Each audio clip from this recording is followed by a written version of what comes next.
Hi, I'm Matthew Moscoviak, Associate Editor from CNET.com, and this is the Sony BDP S300 Blu-ray player. As you can see, the design is understated, which is a little unusual for Sony, and you'll notice that some of the buttons are on top of the player, so you'll want to take note of that if you plan to stack other components on top of it.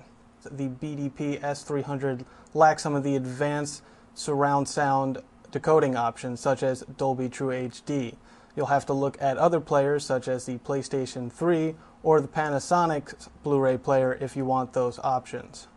Around back, there's an HDMI output which will output Blu-ray movies and DVDs at 1080p.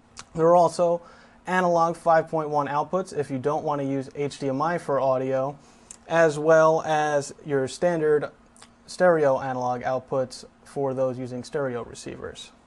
You'll also notice there's no Ethernet port on the back of this player, which is disappointing because it's a nice way to be able to upgrade the firmware, which is something that often needs to happen with the new high-def disc players. For performance, overall it was pretty good. We did notice a couple of very minor video issues in 1080p mode. It didn't do 1080i deinterlacing perfectly. One of our biggest problems with the players was that for some discs the load times were extremely long.